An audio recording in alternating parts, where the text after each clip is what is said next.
નમસ્કાર ગુજરાતી મિત્રો, એકવાર ફરીથી તમારું સ્વાગત છે અમારા એક નવા વ્લોગમાં। તો ગુજરાતી મિત્રો, તમે જોઈ શકો છો કે સવાર થઈ ગઈ છે। રાત્રે વરસાદ પડ્યો હોવાથી વાતાવરણ એકદમ સ્વસ્થ થઈ ગયું છે। રોડની કિનારે થોડું પાણી ભરાઈ ગયું છે। તો આજે હું રિયાને લેવા માટે જવાનો છું। તો ફટાફટ દાંતણ કરીને હું જલ્દીથી તૈયાર થઈ જાઉં છું। મારી મમ્મીએ મને કીધેલું કે નાગજી રિયાને લેતા આવજે। તો નાહી ધોઈને હું તૈયાર થઈ ગયો છું। તમે જોઈ શકો છો આજે પપ્પા બીમાર પડ્યા છે અને લગભગ સાત વાગ્યા છે અને મારી મમ્મી અને મારી બહેન નાસ્તો કરી રહ્યા છે સવારમાં। અને નાહી ધોઈને તૈયાર થઈને આપણે આ કપડાં પહેરવાના છે। આ ટી શર્ટ છે ને આ જીન્સ મારે પહેરવાનું છે। કપડાં પહેરીને હું ફટાફટ ચાવી લઈને નીકળ્યો ત્યારે મને ખબર પડી કે ઘરની લાઇટ ચાલુ છે। તો પાછો ફરીથી અંદર આવ્યો અને લાઇટ બંધ કરી। હવે આપણે બાઇક પાસે જઈશું, ઘર બંધ કરી દઈશું। ઘરે આજે કોઈ નથી, મમ્મી પપ્પાને ખેતરમાં ચાલા ગયા છે ને મને કહ્યું છે કે રિયાનને લેતો આવજે।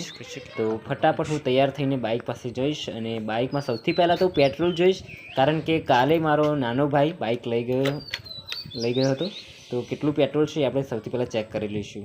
તો તમે જોઈ શકો છો કે રિઝર્વમાં છે, પેટ્રોલ નખાવવું પડશે અને આપણે જવાનું છે 12 કિલોમીટર। તો પેટ્રોલ નખાવવું પડશે અને 485 કિલોમીટર ફરેલું બાઇક છે। તો હું 0 કરી દઈશ, તેથી આપણને ખબર પડે કે કેટલા કિલોમીટર થાય છે। સવારમાં થોડો વરસાદ પડે છે, તમે જોઈ શકો છો, જેના કારણે સીટ પર થોડા સાટા પડે છે અને ત્યાર પછી હું બાઇક લઈને નીકળી પડ્યો રિયાનને લેવા માટે। તમે જોઈ શકો છો કે આપણું બાઇક 55 ઉપર જાય છે અને વરસાદ આવે એવું વાતાવરણ પણ કરેલું છે। હું ભગવાનને પ્રાર્થના કરીશ કે વરસાદ ન આવે, કારણ કે હું તૈયાર થઈને નીકળી ગયો છું પેટ્રોલ પુરાવીને।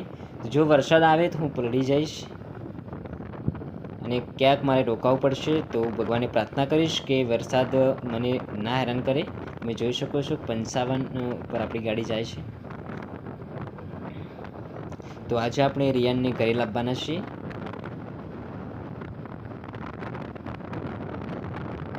હું એકલો જ છું, મારી સાથે કોઈ નથી। મમ્મી પપ્પાને બધા ખેતરમાં ચાલ્યા ગયા છે અને કહ્યું છે કે બેંકમાંથી થોડા પૈસા પણ લેતા આવજે। તો રિયાનને લઈને હું સીધો એટીએમમાં ગયો। તમે જોઈ શકો છો કે યુનિયન બેંકનું એટીએમ હતું અને મમ્મીએ મને કહ્યું હતું કે જ્યારે રિયાનને લઈને આવે તો એટીએમમાંથી થોડા પૈસા લેતા આવજે, ઘરમાં થોડી જરૂર છે। તો તમે જોઈ શકો છો કે હું પૈસા કાઢી રહ્યો છું।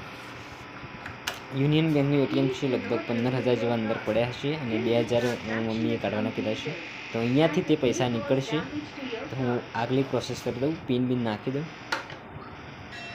ત્યાર પછી પૈસા નીકાળીને હું સીધો જ જઈશ બાઇક પાસે। તમે જોઈ શકો છો કે પૈસા આપણે નીકાળી દીધા છે, 2,000 રૂપિયા, અને મમ્મીને આપવાના છે। રિયાન તેની મમ્મી બેઠા છે। ત્યાર પછી ત્યાંથી બેંકમાંથી પૈસા લઈને હું સીધો જ હવે ઘરે જઈશ અને હવે આપણે જોઈશું કે રિયાનને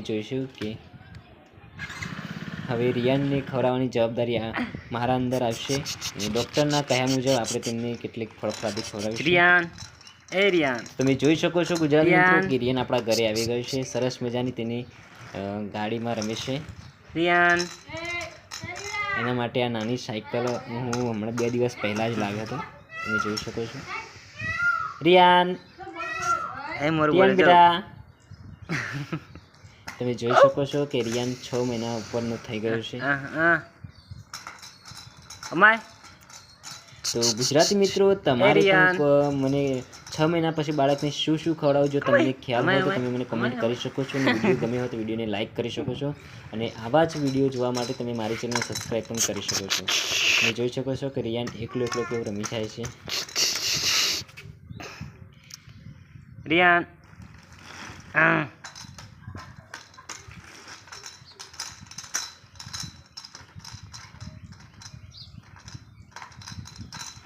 તો ગુજરાત મિત્રો, હવે આપણે કાલે રિયાનને ખાવા માટે કેટલાક ફળફળાદી લાવવાના છે। તો કાલે હું બજારમાં જઈશ અથવા તો મારો મોટો ભાઈ જતો હશે તો તેની સાથે મંગાવીશ અને રિયાન માટે કેટલાક ફળો આપણે મંગાવીશું। તમે જોઈ શકો છો કે સાંજનો સમય છે અને મારા ઘરે કોઈ પણ નથી, એકદમ સ્વસ્થ વાતાવરણ થઈ ગયું છે વરસાદના કારણે। અને આ છે કિટ્ટુ અહીંયા નાનો કૂતરો છે, સરસ મજાનો કૂતરો છે। સવાર સાંજ મારે આને બિસ્કિટ ખવડાવવા પડે છે। તમે જોઈ શકો છો કે ગામડાનું વાતાવરણ કેટલું સરસ મજાનું છે. એકદમ શાંત છે, કોઈ ઘરે નથી, બધા પોતપોતાના કામે ગયા છે. હું રિયાન અને તેની મમ્મી 3 જણા છીએ. ટેન બેટા